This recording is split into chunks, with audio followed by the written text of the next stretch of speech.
Hey, Mattia Valley, what's up? We are Mattia Media's sports department. My name is Leland Pond. I'm Tyler Perry. I'm Jose Collado. I'm Alex Bedore. And I'm Elena Busher. So today we are going to be talking about the National Basketball Association's Power Rankings 2019-2020. Yeah, so basically what the power rankings are is it's a ranking list set up for the NBA. They have the 30 teams in the NBA, and you rank them based on like how they're predicted to do and how they did that week, and they give a ranking each week for what kind of they're set up for. So one being the best, 30 being the one on the bottom, and they give that every week so that you can kind of get a good prediction. All right, why don't we go ahead and do you guys want to start from the bottom 30? let's or go the ahead and do bottom? that. Okay, let's start from the bottom. All right. At 30, I have the Charlotte Hornets. I'd agree with that. Yeah, I totally agree. Nah, I feel like it's the Cavs because like you have Kevin Love, but like who else? You have the kid from Vanderbilt. You have Colin Sexton, but like what are they gonna do? I feel like their youth development is way is set up in a way better position than Charlotte's youth development. You got an owner that doesn't really care about the team. You got no veteran leadership. Their best player is Terry Rozier. They have no sense of direction. I also said the Cavaliers. I know their preseason record was 0-3, so I think that kind of gives a good idea as to why they would be ranked number 30. Yeah, I think Charlotte is also the worst though because they have no star player. Their draft picks in the last years haven't been good. Like Malik Monk, he hasn't really done anything overall. They have PJ Washington this year. We'll see what he can do. But there's just Kevin Love is in Cleveland. They have at least something to look forward to, where Charlotte, I feel like they don't.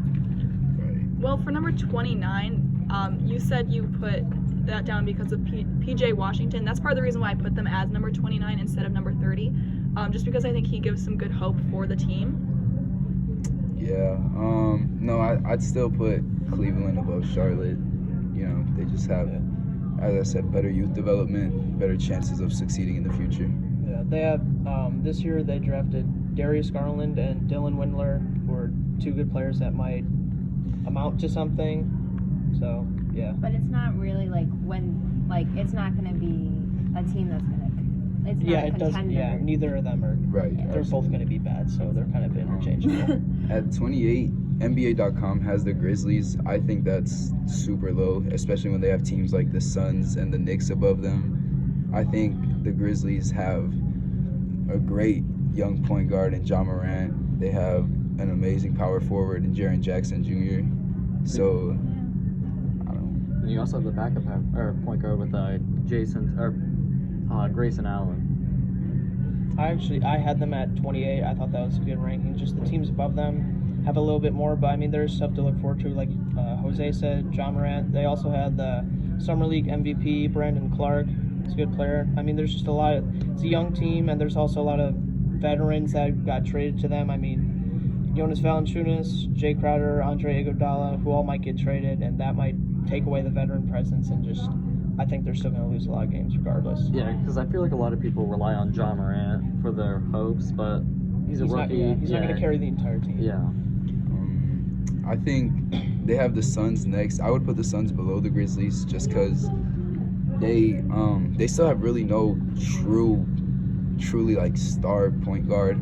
Ricky Rubio is decent so that he can play make for the team and stuff, but in reality, it's still just Devin Booker playing by himself as it's been for the past 3 or 4 seasons. I feel like their season determines on how well DeAndre Ayton does as a player. I still think they got a lot better than they were last year, though, because they have a point guard now, someone that actually can play the position, and then they brought in Dario Saric. They also have Kelly Oubre, Javon Carter from the Grizzlies. Just a lot of shooters that you can put around their star player, Devin Booker, just make their team. Then you also got better. the defenders like DeAndre Ayton, Aaron Baines, and yeah. All right. They got the Knicks above the Suns. I'd agree with that. I feel like RJ Barrett was a solid draft pick. Obviously, the draft lottery was horrible for them, but I mean, I feel like they got the best with what they could have gotten. I think they signed some really good veterans like Julius Randle. I think he's really good, and he'll have an underrated impact on the team. Yeah, everyone was kind of looking down on them for not getting like Kevin Durant and all those players, but in previous years they haven't done that either. I mean, they just traded away Kristaps Porzingis, their star player. They're just trying to rebuild. I mean, players like Julius Randle, Bobby Portis, Marcus Morris, maybe they can get some more wins than they did in previous years. We got to see how Kevin Knox does. He's always been known as an inconsistent shooter. Let's hope he can become more consistent this season. Yeah. Also, their point guard, Frank Ntilikina, he's terrible. Yeah. So, NBA has the Washington Wizards as number 25. I think I would agree with that. It seems pretty easy for them to go above the Knicks, but they're not too far up because they're not spectacular. Yeah, I think it's just going to be another year of Bradley Beal playing by himself. John Wall is out for the season. Right. He They had don't- like an Achilles surgery. Yeah, he had surgery in his ankle, so I just don't see them winning more than 25 games max. I wouldn't be surprised if Washington traded Bradley Beal for like draft picks or something to help them on. Well, they can't do that now. Yeah, with his massive extension, which I think he was worth it. At But- the time. Right. But no, yeah. at least he I can mean, shoot. at least they have a lot of young talent to look forward to. I mean, Thomas Bryant, he was on the Lakers a few years ago. He's pretty good. Averages about like a double-double. Rui Hachimura is their rookie. First Japanese-born player, I think, in the first round. That's pretty cool. We'll see how he does. Also, Troy Brown's pretty young. Mo Wagner. Just a lot of young talent that Yeah. maybe Bradley Beal can pull something together. We'll see, though. They got the Hawks above the Wizards. I think at 24, that's pretty low. I think they'll certainly be better than the Bulls. Maybe this is the year where the Pistons finally just give up and become terrible instead of pretending like they're contenders. So I think the Hawks have a better chance of being better than them with Trae Young and John Collins. They drafted really, really well this year. So Yeah, and I think like the biggest pattern that we're seeing, and I think it just happens like every year, we have like new people coming in with different rosters and they're signing in different deals. And we also have like multiple young teams. So if we can kind of look at probably like the top range or the top quartile of the power rankings, how do you guys really think about those rankings? Because I know last year the Raptors, they won. So my question was like, why exactly are they put in the 13th slot? Because like, I mean, there's like people leaving, but if you guys want to explain, go ahead. Well, yeah, they lost Kawhi Leonard, who it's sad because they really relied on him. They really didn't have like a lot of other great pieces, but they do have Fred VanVleet, Pascal Siakam, and the center, Marcus Gasol. I mean, yeah, I think 13th is actually pretty fair for them because Kyle Lowry's still he's been an all-star the past few seasons, but losing Kawhi Leonard, they're just not prepared for that. I think maybe they'll squeeze in the playoffs. They probably will make the playoffs, but there's no way they're contending this year.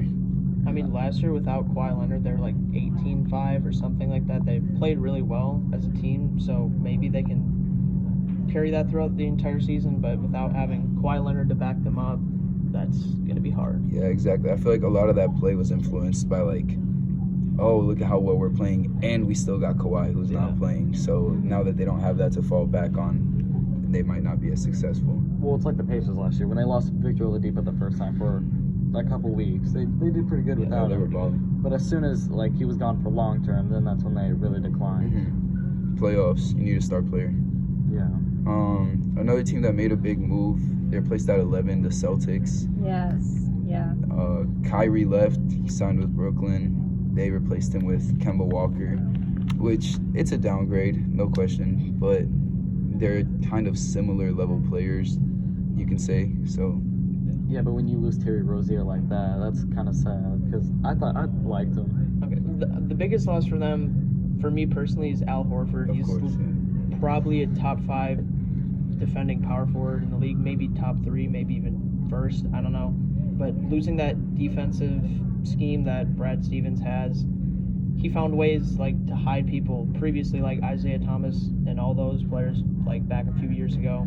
But now that's going to be harder without having a defensive anchor Yeah, like Al Horford. I think Horford to the 76ers is a massive deal because in the past, who was the only player that could consistently shut down Joel Embiid? It's always been Al Horford. So now that they're joining up on the same team, I feel like the Sixers really, their shooting might not be the same without JJ Redick, but I feel like they don't have too many weaknesses.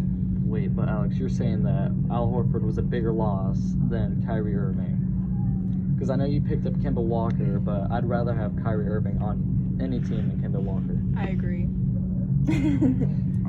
I don't know. I feel like Yeah. Well, he just brought the entire team together. I mean, yeah. Yeah, and I think it's just chemistry that's so important. Of course. Because you can't win with just one Yeah. person on the team. Yeah, exactly. I'm not saying Al Horford is better than him. I'm just saying he was kind of like their vocal and defensive leader for They're the blue, team. for sure. Yeah, and I'm hoping that like the teams that are placed in the top of the power rankings, like they have a staple of creating that chemistry. Hopefully early in the season. I know like in the younger, like for the more younger teams, it's gonna be harder. Because it's just you gotta find your groove. But you know. Yeah, also the NBA.com power rankings has the Lakers at 5th.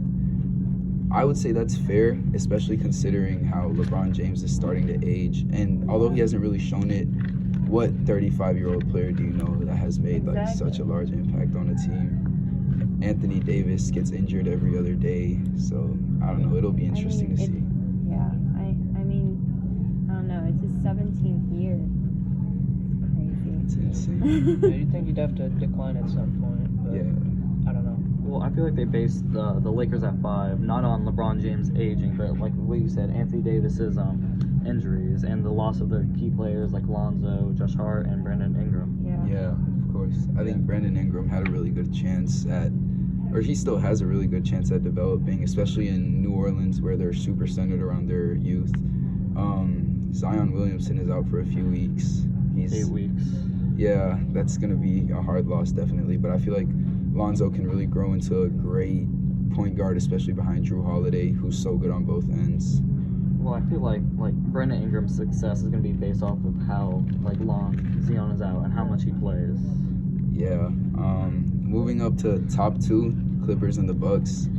I think if it came down to a finals matchup, I would take the Clippers just because they have more star power than the Bucks. We saw last year when Eric Bledsoe lost his kind of shooting stroke, the Bucks really struggled to get anything on offense because they were running it strictly through Giannis. Would you rather have Giannis as a point guard or a power forward? I think it's time for them to start thinking as like more point guard based, especially with like the rise of Ben Simmons and stuff. I feel like big men are just becoming better ball handlers in general, so I think it's time for Giannis to become a full-time point guard. And then the Clippers at number 2, I think is very fair. Kawhi Leonard and Paul George. Paul George is another super injury-prone player, but I think he brings a lot to the table when he's healthy, and I think they probably are going to be in the championship series. Yeah, it's just I think for the number one thing, yeah, like you said, they want to focus on keeping their 2 key players healthy. They don't want to overwork them. If one of them goes down, they're probably going to be in trouble. I mean, Right. they're going to try and balance when they play anyways, but if one of them gets hurt, that's going to be a big loss. Well, if the offense on any team can expose the Clippers' big man and their defense, then it's going to be hard for the Clippers. Yeah, I think they won't be a very good rebounding team. You have Montrezl Harrell, but outside of that, I mean, Patrick Beverly's a good rebounding guard, but he's not going to make that big of an impact. So I think they'll struggle maybe a little bit down low with their big men and their guard play. But Kawhi and Paul George will definitely make a large impact. Yeah, well, I mean, overall, I'm excited to see how everything turns out and how everything plays. Okay, so if you guys are interested in tonight's game, the Hawks and the Pistons tip off at 6 p.m. tonight, and then the following will be the Bucks and the Rockets at 7. Then finally, the Clippers and the Warriors will be tipping off at 9:30. So We hope you guys enjoy this podcast.